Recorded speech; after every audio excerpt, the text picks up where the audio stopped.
Our talk this morning is on intention and motivation. Let us start with a very basic question. Why are we meditating?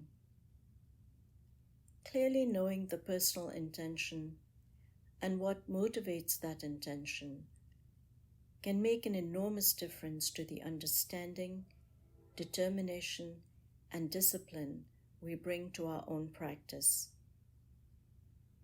As most of you know, meditation is not just a formal sitting exercise. It is our life. The level of attention or awareness we bring to each day. So what is meant by intention, and how do we understand reason or motivation? Suppose I make the intention of being generous with sharing meditation teachings. Sounds like a good intention, right? But my experience and the outcome of this intention will be determined by the motivation or reason behind it. Here are some possible reasons.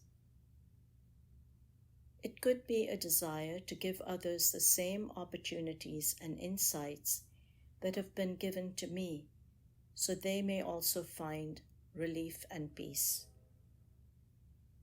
Or that together we create a supportive community to learn from one another. Or that our happiness and peace is inextricably linked to each other's.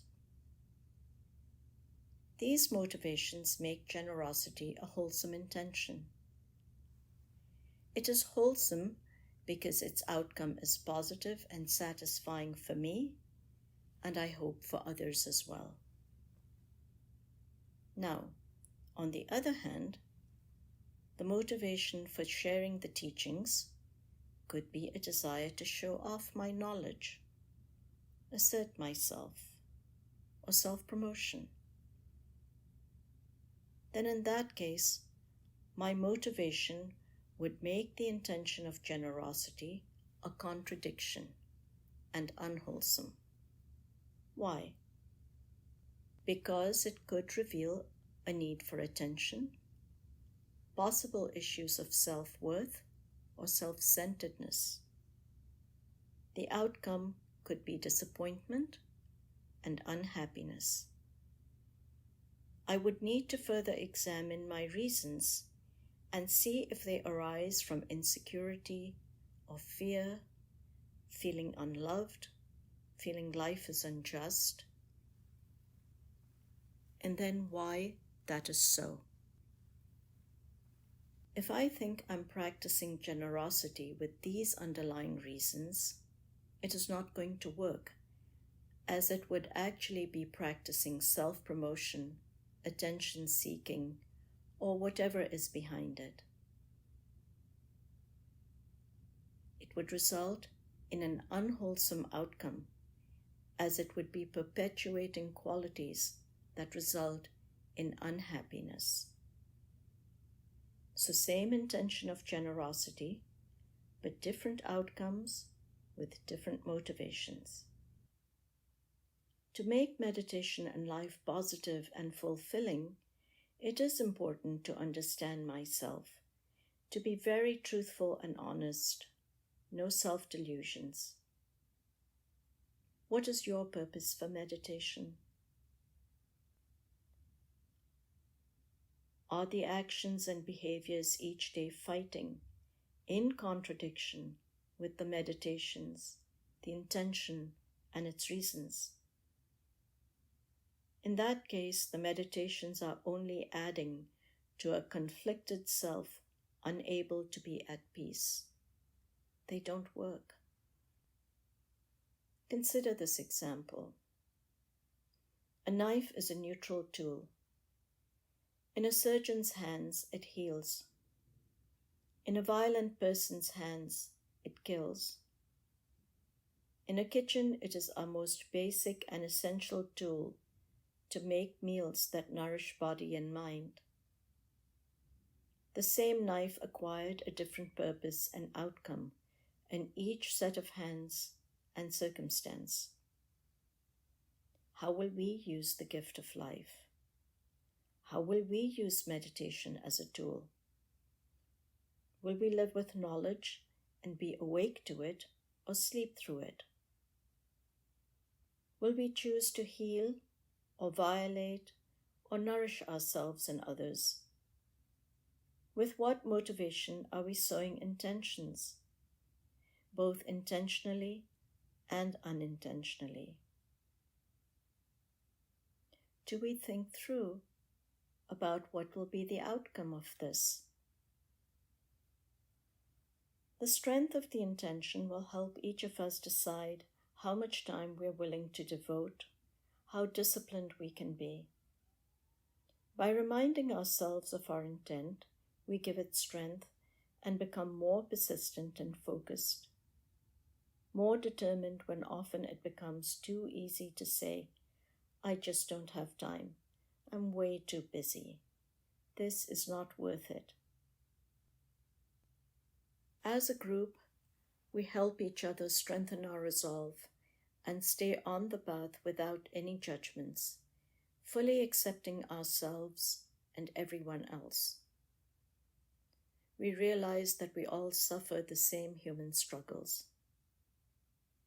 Sitting meditation can help us see aspects of ourselves objectively, stripped from the layers of emotions and conditioning, the stories we make up and tell ourselves. It can show us what we need to do. But this has to then be applied to the living meditation that is life. Sitting meditation is in some ways theory. Living meditation is application. Real-world practice that gives experiential meaning to the theory. Dharmakshetra Kurukshetra is the first line of the Bhagavad Gita.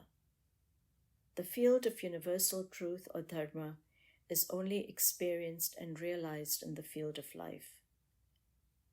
The realization and insight comes through dhyan. Dhyan is the Sanskrit word for meditation, for sustained, intentional attention. Attention to everything. Living with awareness, consciousness. Rising in the morning with your intention and purpose. Doing what supports it during the day. A few moments at night, reflecting on what was done during the day and learning from it. Weeding out what needs to be uprooted. A life, a person, can be seen as a narrative, a collection of thoughts, words, deeds.